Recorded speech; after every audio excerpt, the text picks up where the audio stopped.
Welcome to यज्ञ investment academy. हमारी हमेशा की परंपरा के अनुसार मैं आपको कंपनी का नाम पहले ही बता देता हूँ। सोनाटा सॉफ्टवेयर के बारे में बात करने वाले हैं हम इस वीडियो में। तो इस स्टॉक ने पिछले एक साल में काफ़ी अच्छे रिटर्न्स दिए हैं एंड काफ़ी समय से it has been growing quite well. कुछ म्यूचुअल फंड हाउसेस के पास भी इस कंपनी में एलोकेशन है। तो इस वीडियो में हम बेसिकली ये जानने की कोशिश करेंगे, ये देखने की कोशिश करेंगे कि क्या इस पॉइंट से भी कंपनी ग्रो हो सकती है या नहीं। क्या ऐसे रीजंस थे जिन वजह से कंपनी पास्ट में अभी ग्रो हुआ है। पिछले एक दो साल जो थे कंपनी के लिए काफ़ी अच्छे रहे थे। तो उसके पीछे भी के जो रीजंस है उसको भी हम जानने की कोशिश करेंगे ताकि हमें ये पता लग सके कि क्या क्या ट्रिगर पॉइंट्स इस इंडस्ट्री के लिए हो सकते हैं। तो चलिए समझते हैं कि क्या क्या ऐसी चीज़ें हैं सोनाटा सॉफ्टवेयर के बारे में। बहुत सारी चीज़ों की बातें नहीं होंगी, बहुत डेप्थ में हम बिजनेस मॉडल नहीं कवर करेंगे, बस उन चीज़ों की बात करेंगे जो इंपॉर्टेंट है आप सभी को जानने के लिए कि ये कंपनी के ग्रोथ ट्रिगर्स कैसे कैसे रहे हैं। तो बिजनेस मॉडल के बेसिस पे अगर बात की जाए कि सोनाटा सॉफ्टवेयर क्या करती है एग्जैक्टली, एक स्मॉल कैप आईटी कंपनी है, लगभग 20,000 करोड़ का मार्केट कैप है।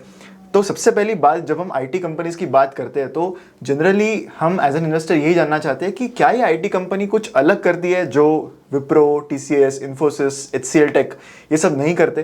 तो इसीलिए हमें सबसे पहले ये जानना होगा कि इनका बिजनेस मॉडल कैसा है, अगर वो अलग है तो क्या अलग है, क्या ऐसे कोई डिफरेंशिएटर्स है जो सोनाटा सॉफ्टवेयर को अलग करते हैं from the legacy IT companies. तो चलिए वो सारी चीज़ें सबसे पहले समझते हैं।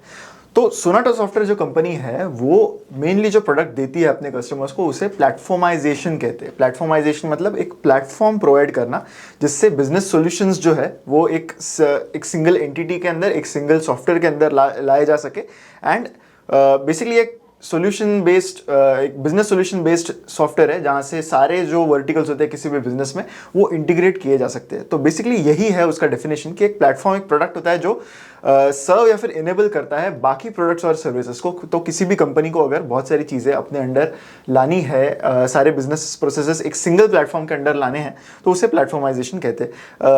अगर हम सिंपल भाषा में बात करें तो अगर आप में से कोई अकाउंटिंग कन्वेंशंस, अकाउंटेंसी से रिलेट करता होगा तो एसएपी एक टाइप का प्लेटफॉर्माइजेशन का ही सॉफ्टवेयर है। It's just that it is much more diverse, बहुत सारी चीज़ें उसमें मूविंग पार्ट्स रहते हैं, but it is similar to something that SAP brings, जहाँ पर बहुत सारे बिजनेस प्रोसेसेस एक ही सॉफ्टवेयर के अंदर इंटीग्रेट होते हैं। तो प्लेटफॉर्माइजेशन की अगर बात करें तो सोनाटा सॉफ्टवेयर जो कंपनी है उनके पास 3 वेरिएंट्स हैं with in this platformisation platform. सबसे पहले जो वेरिएंट आता है उनका that is called Sonata ready.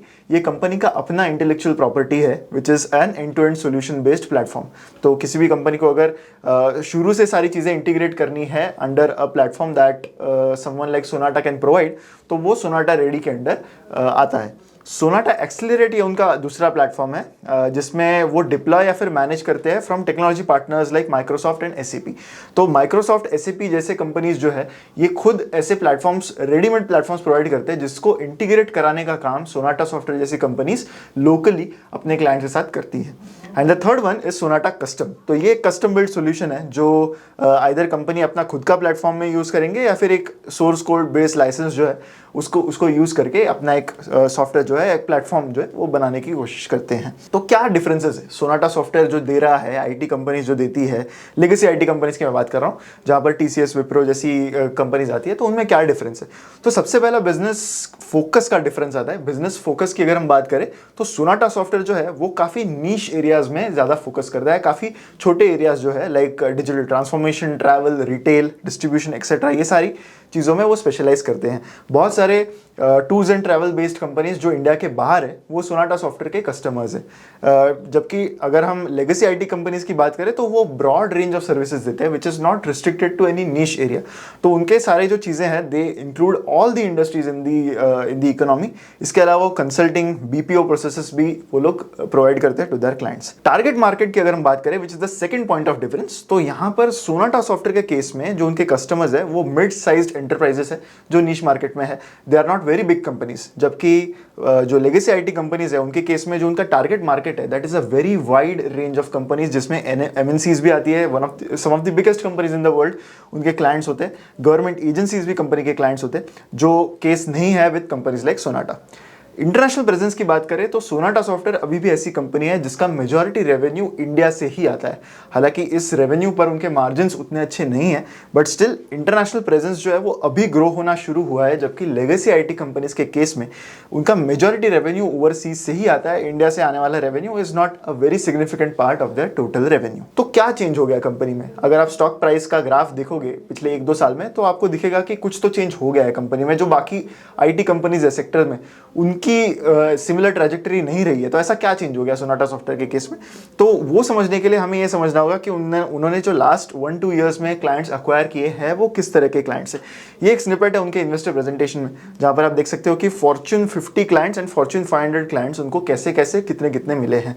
तो 1.5 साल में, यानी Q1 ऑफ FY23 से Q3 ऑफ FY24 में 1.5 साल में क्या चेंज हो गया? फॉर्च्यून 50 के उनके पास 2 ही क्लाइंट्स थे, वो अब 4 हो गए। फॉर्च्यून 500 के केस में उनके पास 3 क्लाइंट्स थे, वो अब 5 हो गए। तो बहुत सारे कुछ लार्जर क्लाइंट्स मिलना एक बड़ा बूस्ट हुआ है कंपनी के फाइनेंशियल्स पर, कंपनी के स्टॉक प्राइस पर भी। And 50% of the top 10 accounts are Fortune 500 companies as per their investor presentation. Outside of top 10 भी कंपनी ने अराउंड 11 न्यू फॉर्च्यून 500 लोगोज का मतलब है कंपनीज, फॉर्च्यून 500 कंपनीज उन्होंने ऐड किए हैं ड्यूरिंग दिस कैलेंडर ईयर। लेकिन इस स्टैटिस्टिक्स से हमें ये भी पता चल रहा है कि बिकॉज इतने सारे लार्ज कंपनीज है, फॉर्च्यून 500 में से 11 नए क्लाइंट्स उन्होंने ऐड किए, लेकिन वो उनके टॉप 10 में नहीं आ रहे, सोनाटा सॉफ्टवेयर के टॉप 10 में नहीं आ रहे। इसका मतलब एक क्लियर है कि जो बड़े कंपनीज है वो कुछ पार्ट ऑफ देयर प्रोसेस है वो सोनाटा सॉफ्टवेयर को दे रहे हैं, वो कंप्लीट सॉफ्टवेयर इंटीग्रेशन जो है वो सोनाटा सॉफ्टवेयर को नहीं दे रहे। Maybe they are giving it to TCS, maybe they are giving it to Infosys, maybe एक पर्टिकुलर पार्ट ऑफ ऑटोमेशन के लिए, प्लेटफॉर्माइजेशन के फंक्शन के लिए maybe they think that Sonata software को देना is more cost efficient to them, so they are not giving the entire outsourcing of their software side that many of the larger companies do. तो deal wins की अगर हम बात करें, पिछले part में हमने वही डिस्कस किया कि डील विंस हुए हैं यहाँ पर, क्लियरली उनके पास नए क्लाइंट्स आए हैं, नए बड़े क्लाइंट्स आए हैं। तो क्या क्या ऐसे पर्टिकुलर डील विंस उनको रहे हैं इन द लास्ट 1-2 ईयर्स? तो काफ़ी इंपॉर्टेंट क्लाइंट्स उन्होंने ऐड किया। अगर हम पिछले 4 क्वार्टर्स की बात करें, पिछले 1 साल में उन्होंने लगभग 16 नए बड़े क्लाइंट्स ऐड किए हैं इन देयर सॉफ्टवेयर पाइपलाइन। इसके अलावा कुछ डील्स उनके पाइपलाइन में भी है, यानी they are currently undergoing negotiation. उसमें से काफ़ी सारे डील्स हो सकते हैं जो शायद आगे मटेरियलाइज हो कंपनी के लिए, एंड वहाँ से भी कंपनी का नेक्स्ट सेट ऑफ रेवेन्यूज वहाँ से आए। तो Q3 में अगर हम बात करें, Q3 ऑफ FY24, तो 3 लार्ज डील्स उनको मिले, which deals amount from $20 million to near about $20 million के डील्स है, and they range from 1 to 5 years। तो 1 से 5 साल का ड्यूरेशन है उनका ऑफ द कॉन्ट्रैक्ट। तो 49 लार्ज डील्स अभी भी उनके पाइपलाइन में है, जिसमें से 45% are from Fortune 500 clients. So this is one main reason that is giving the investors some visibility कि फ्यूचर में रेवेन्यू कंपनी का अच्छा हो सकता है, बिकॉज लार्जर डील्स उनको मिले हैं एंड उसकी जो कंसिस्टेंसी है वो भी काफ़ी अच्छी रही है। इनफैक्ट जब से CEO चेंज हुआ है इस कंपनी का, तब से उनके पास कुछ नए डील्स आने शुरू हो गए हैं, and that could be one की कैटलिस्ट कि CEO चेंज की वजह से कुछ चीज़ें उनके लिए चेंज होती हुई नजर आ रही हैं। अब हम फाइनेंशियल्स की बात करते हैं कि टेंटेटिव रेवेन्यू स्प्लिट कैसा है, क्या बिजनेस है एग्जैक्टली कंपनी का ज्योग्राफी वाइज। तो द फैक्ट इज दैट ये जो कंपनी है वो ज़्यादा इंडिया बिजनेस के बारे में बात नहीं करती। दे ट्राई एंड फोकस कि इन्वेस्टर्स ज़्यादा उनके इंटरनेशनल बिजनेस पर ही ध्यान दे। ये हमने जो रेवेन्यू स्प्लिट निकाला है that is from their segment reporting, जो उनको कंपलसरीली करना पड़ता है इन द फाइनेंशियल स्टेटमेंट्स। इसको हम टेंटेटिव इसलिए कह रहे हैं बिकॉज जो इंटरनेशनल रेवेन्यू है कंपनी का वो कंपनी सिर्फ USD में देती है। तो एक टेंटेटिव एक्सचेंज रेट डिफरेंशियल के हिसाब से हमने ये पता लगाने की कोशिश की कि इंडिया रुपी टर्म्स में इनका क्या रेवेन्यू रहा होगा, and the balance revenue is from the India business. तो अगर आप देखोगे कि इंडिया का जो बिजनेस है इनका वो काफ़ी लंपी है नेचर में, यानी कुछ क्वार्टर्स में उनको काफ़ी अच्छा बिजनेस मिल जाता है, कुछ क्वार्टर्स में वो डी ग्रो हो जाता है कंपेयर टू Q-on-Q बेसिस। तो काफ़ी लंपी इन नेचर है, वेराज इंटरनेशनल बिजनेस काफ़ी अच्छे से ग्रो हुआ है in the last 6 to 8 quarters. अगर हम EBITDA मार्जिन की भी बात करें तो इंटरनेशनल बिजनेस में EBITDA margin is very different from India business. International business में the company is making almost 25% EBITDA in some of the quarters, जबकि इंडिया बिजनेस का जो EBITDA है वो भी कंपनी डिस्क्लोज नहीं करती। ये हमने एक बैलेंसिंग फिगर निकाली है कि कंपनी का टोटल EBITDA कितना था, इंटरनेशनल EBITDA का परसेंटेज कंपनी ने कितना बताया, उस हिसाब से हमने पता लगाने की कोशिश की है कि इंडिया बिजनेस जो है कंपनी का वो कितना EBITDA देता होगा। अब इंडिया बिजनेस में EBITDA इनका इतना कम क्यों है, इसके पीछे का मेन रीजन जो हमें लगता है वो ये हो सकता है कि जो ऑफरिंग्स है उनके इंडिया बिजनेस के लिए वो काफ़ी कमोडिटाइज्ड इन नेचर है। Basically they help with implementation of Microsoft based products and SAP SAP के जो प्रोडक्ट्स है वो इंप्लीमेंट करने में हेल्प करते हैं, which is not a very difficult task to do. बहुत सारे प्लेयर्स यहाँ पर हो सकते हैं जो इस सेगमेंट में अपना जो बिजनेस है वो कर रहे होंगे, तो ऐसे में ऑब्वियसली आप हायर मार्जिन कमांड नहीं कर सकते। So that could be one key reason for that. अगर हम इंटरनेशनल रेवेन्यू के मिक्स की बात करें बाय वर्टिकल, तो आप देखोगे कि रिटेल एंड मैन्युफैक्चरिंग जो है that forms the main crux of their revenue. तो जो क्लाइंट है उनका profile retail and manufacturing based है, जहाँ पर ट्रैवल रिलेटेड जो कंपनीज है वो भी यहाँ पर शामिल होती है। तो ज़्यादातर रेवेन्यू उनका इसी सेगमेंट से आ रहा है। Technology, media and telecom, TMT जिसे कंपनी कहता है, वो भी सब्सटैंशियल रेवेन्यू कंपनी के प्रोवाइड कर रहा है। सो मेनली ये दो सेगमेंट से ही इनको मेजर रेवेन्यू जो है वो हासिल हो रहा है। एक और गेम चेंजिंग थिंग कंपनी के लिए रहा था, that was the acquisitions done by the company. तो सोनाटा सॉफ्टवेयर का अगर आप बैलेंस शीट देखोगे बिफोर 2 इयर्स, 2 साल पहले तक जो बैलेंस शीट था, आप देख सकते हो कि उनका डिविडेंड यील्ड भी अच्छा था, कैश भी बुक्स में काफ़ी अच्छा था। सो बेसिकली एक एन्युटी टाइप का बिजनेस उनका काफ़ी अच्छा चल रहा था। So they had a lot of cash in hand. So ऐसे में company either they decide to do a buyback, जहाँ से वो पैसे यूज़ करके अपने शेयर्स वापस खरीद सकती है, या फिर they try and do acquisitions. Now acquisitions की अगर बात करें तो कंपनी के लिए 2 एक्विजिशंस बहुत अच्छे वर्क कर गए। One is quant systems Inc, जो US बेस्ड कंपनी है, जिसके लिए कंपनी ने अपफ्रंट $65 मिलियन जो है वो पे किए थे, and based on the performance they had to pay $95 million, जो एक्चुअली मटेरियलाइज हुआ है आगे के क्वार्टर में। सो आप दिसंबर क्वार्टर अगर देखोगे कंपनी का, तो company had loss in the quarter of December. That was mainly because company को जो एक्स्ट्रा कॉस्ट है ऑफ द एक्विजिशन वो प्राइस इन करनी पड़ी इन दैट क्वार्टर। तो that was because of that extraordinary item. Otherwise the company is doing relatively good profits in every quarter, but that is the reason why the company made loss in the December quarter. तो ये जो acquisition है वो company के लिए expectation से better workout कर गया। इस एक्विजिशन के बाद कंपनी ने काफ़ी सारे बाकी चीज़ों में अपना डिफ्रेंसिएशन किया। क्वांट सिस्टम जो है वो थोड़ा AI बेस्ड भी उनका अप्रोच ज़्यादा है, तो इस वजह से कंपनी को जो ऑर्डर्स क्वांट के तरफ से मिलने लगे वो भी काफ़ी स्ट्रॉन्ग नज़र आए, एंड इसी वजह से कंपनी का एक अच्छा ग्रोथ वहाँ पर हुआ। एनकोर सॉफ्टवेयर सर्विसेज करके एक और एक्विजिशन कंपनी का काफ़ी अच्छा चल गया, जो सिर्फ $6 मिलियन पे कंपनी ने एक्वायर किया था, एंड इस कंपनी की वजह से भी। सो बेसिकली ये 2 कंपनीज की वजह से कंपनी का जो कंसोलिडेटेड नंबर्स है वो काफ़ी अच्छे ग्रो होते हुए नजर आए after the acquisition was done. So ये क्लियर है कि ये 2 एक्विजिशंस कंपनी के लिए काफ़ी अच्छे चल गए। So that is also one key reason why the stock price has done well. अब AI बेस्ड रेवेन्यू की बात करनी होगी। अब कोई भी सॉफ्टवेयर कंपनी होगी पिछले 1 साल में उनको AI के बारे में बात करनी होगी, अदरवाइज सारे इन्वेस्टर्स पूछेंगे उनको कि आपका AI पर क्या है, कोई नया प्रोडक्ट है कि नहीं आपका AI पर। तो कंपनी ने सबसे पहले AI की बात की इन अगस्त 2023, जब उन्होंने लॉन्च किया Harmony.ai करके उनका एक प्रोडक्ट लॉन्च किया। अब तक बहुत डिटेल्स कंपनी ने बताया नहीं है कि ये प्रोडक्ट एग्जैक्टली क्या है, वेदर वो एक प्रोप्राइटरी प्रोडक्ट है जो कंपनी खुद के ऑपरेशंस को बेटर करने में यूज़ करती है, या फिर is it a product that gives them a customer face, जहाँ से वो कस्टमर को भी AI यूज़ करके कोई प्रोडक्ट प्रोवाइड कर रहे हैं। So that is not yet clear, but company ने तुरंत अपने अगले कॉन कॉल में, अक्टूबर 23 के कॉन कॉल में ये बताया कि वो एक्सपेक्ट कर रहे हैं कि 25% of their revenue in 2 to 3 years will be because of Harmony.ai।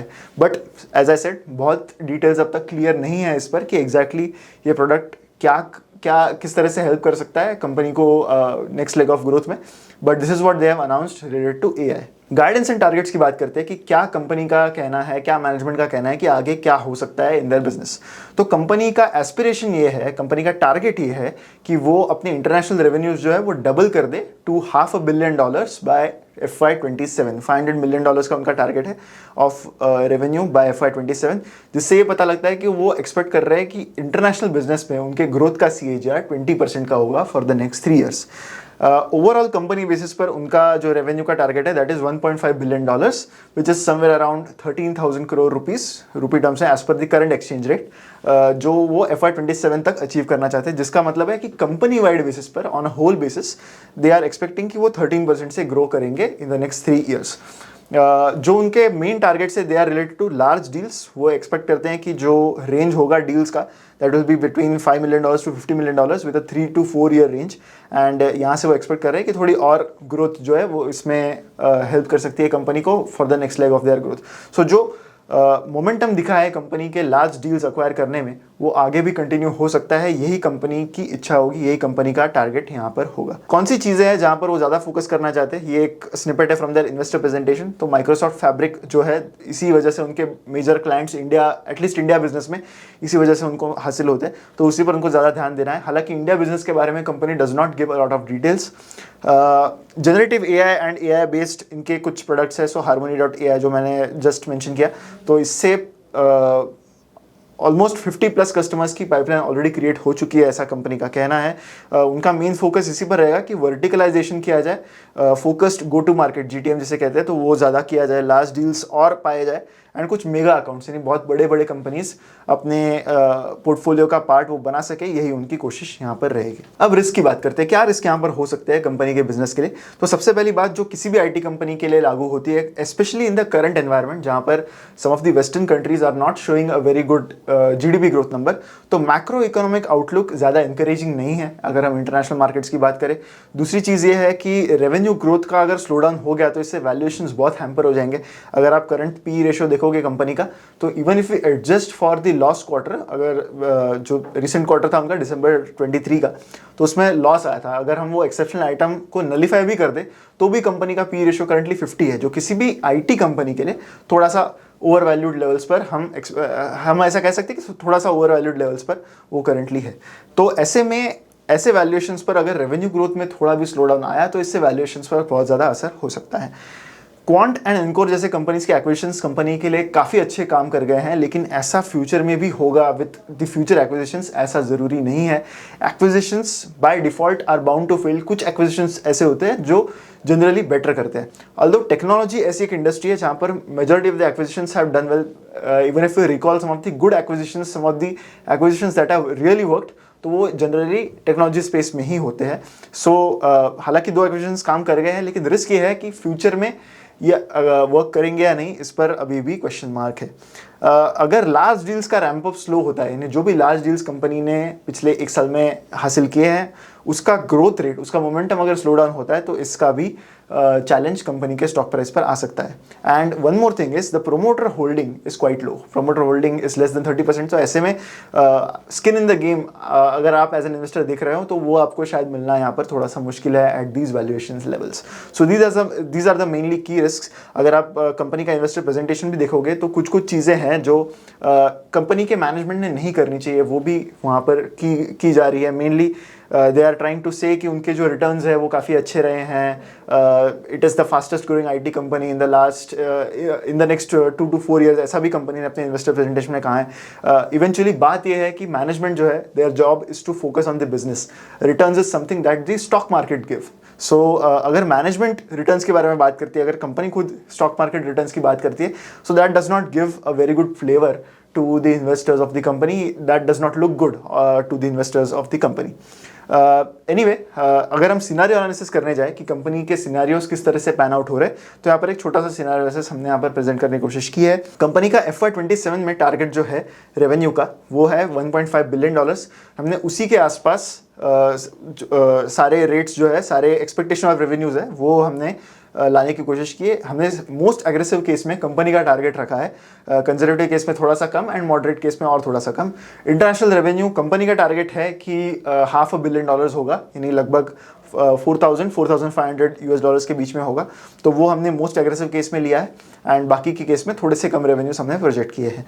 उसके आगे और 2 साल ग्रोथ कितनी हो सकती है, बिकॉज कंपनी का जो टारगेट है वो सिर्फ 3 साल का है, but as long term investors the minimum amount of projection that we should do to understand कि कंपनी कितनी वैल्यू बना सकती है, that should be 5 years। So हमने ये कोशिश की है कि अगले और 2 साल के लिए हम ये देखने की कोशिश करें कि कितनी ग्रोथ यहाँ पर हो सकती है। कंपनी की टारगेट है इंटरनेशनल रेवेन्यू को 20% CAGR से ग्रो करना फॉर द नेक्स्ट 3 years, इसलिए हमने थोड़ा सा मॉडरेशन कंसिडर किया है फॉर द नेक्स्ट 2 years, जहाँ पर हम कंजर्वेटिव बेसिस में 12, मॉडरेट में 15 और एग्रेसिव केस में 18% प्रोजेक्ट कर रहे हैं। तो इस हिसाब से FY29 में इंटरनेशनल रेवेन्यू इस प्रकार हो सकता है। इंडिया रेवेन्यू की अगर हम बात करें तो ये हमने प्रोजेक्ट किया एज अ बैलेंस फिगर, जो कंपनी कह रही है कि उनके टोटल रेवेन्यूज होंगे, उसमें से इंटरनेशनल रेवेन्यूज अगर हम एक्सक्लूड कर दें तो बचा हुआ रेवेन्यू जो है वो हम ये कह सकते हैं कि इंडिया बिजनेस से आने वाला रेवेन्यू है। उसके आगे हमने एक ग्रोथ रेट प्रोजेक्ट किया है, क्योंकि यहाँ पर ज़्यादा ग्रोथ होती नहीं है, मार्जिन्स भी ओके ही है इस बिजनेस में।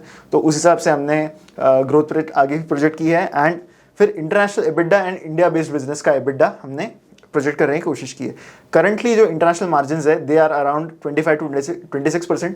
अगर हम ये कहें कि कंपनी को ऑपरेटिंग लेवरेज का भी जो है फ़ायदा होगा एंड कंपनी अगर मार्जिन्स इंक्रीज कर पाई तो 28% तक के मार्जिन्स इंक्रीज हो सकते हैं in the aggressive case. India business के margins are not much and they can not be expected to improve a lot as well. तो ऐसे में टोटल एबिटा इन FY29 कुछ इस प्रकार आ सकता है in all three cases. Other income कुछ based on what other income the company is currently earning उस पर हमने थोड़ा सा इंक्रीज कंसिडर किया है।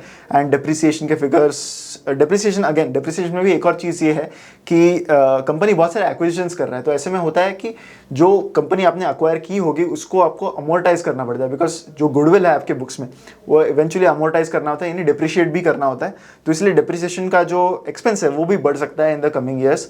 तो उसी हिसाब से हमने डिप्रिसिएशन का एक्सपेंस भी कंसिडर किया है। And profit before tax and profit after tax हमने कंसिडर किया है। तो जो पैट हमारे इस वर्किंग से आ रहा है वो कितना अपसाइड दिखा रहा है compare to the current PAT, वो हमने यहाँ पर दिखाने की कोशिश की। That is 12%, 19% and 26%। This is the CAGR for the next 5 years in PAT in all three cases that we are considering.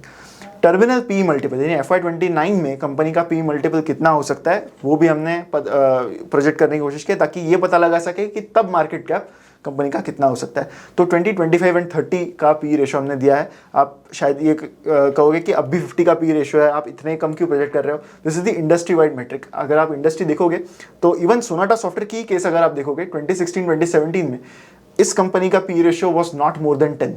जो करंट ग्रोथ आई है कंपनी के फंडामेंटल्स में एंड उनके डील विंस में, उस वजह से the market has taken their P to almost 50 right now. So ये एक चीज़ है कि हमको ये कंसिडर करना चाहिए कि कौन सी कंपनी अपने इंडस्ट्री के ग्रोथ मेट्रिक्स एंड अपने ग्रोथ लीवर्स को देखते हुए किस वैल्यूएशन पर ट्रेड करनी चाहिए। ओवरऑल IT सेक्टर ऐसा है जो ट्रेडिशनली कभी हायर वैल्यूएशंस पर बहुत देर तक ट्रेड नहीं करता, इसलिए हमने थोड़ा सा नॉर्मलाइज्ड पी यहाँ पर कंसिडर किया है।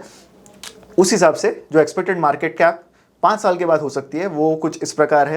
एंड उसको अगर हम करंट मार्केट कैप से कंपेयर करें तो expected CAGR in conservative case could be -4.6%, moderate case में 6% एंड एग्रेसिव केस में अराउंड 16.7% का CAGR can be expected if all three of these scenarios materialise in actual business of the company. So ये था हमारा video about Sonata Software company. Recently rally काफ़ी बड़ी आई है इसके स्टॉक प्राइस में, तो कई बार हमें भी बहुत सारे लोग कहते हैं कि रैली होने के बाद आप वीडियो बना देते। द थिंग इज कि हमें सिर्फ ये पता लगाना है कि रैली किस वजह से आई थी। To be very honest with you, जब इन रीजंस की वजह से रैली आती है तो it is generally because of luck, because these are some of the things जो आप एज एन इन्वेस्टर एक्सपेक्ट नहीं कर सकते किसी भी कंपनी में। तो हमें बस ये देखने की कोशिश करनी है हमेशा कि करंट बिजनेस फंडामेंटल्स देखते हुए क्या वो एक रिस्क है, ऐसी रिस्क है जो एज एन इन्वेस्टर आप ले सकते हो। Valuations and fundamentals and governance जैसी सारी चीज़ों को देखते हुए आपको ये डिसीजन लेने में कुछ हेल्प होनी चाहिए, यही हमारी इस वीडियो से कोशिश हमेशा रहती है। मैं आशा करता हूँ कि वीडियो आपको अच्छा लगा होगा, इंसाइटफुल लगा होगा। अगर वीडियो आपको अच्छा लगा है तो लाइक ज़रूर कीजिएगा, कमेंट्स में मुझे बताइएगा कि कौन सा पार्ट आपको वीडियो का सबसे अच्छा लगा, एंड शेयर भी कीजिए इस वीडियो को विद मैक्सिमम पीपल। यज्ञ हमारा कूपन कोड YADNYA करंटली चालू है, 30% डिस्काउंट आपको मिलेगा on all our research products. तो मैं आशा करूँगा कि आप हमारी वेबसाइट ज़रूर चेक करोगे एंड हमारे प्रोडक्ट्स को भी सब्सक्राइब करोगे। मिलते हैं अगले वीडियो में। Thank you so much.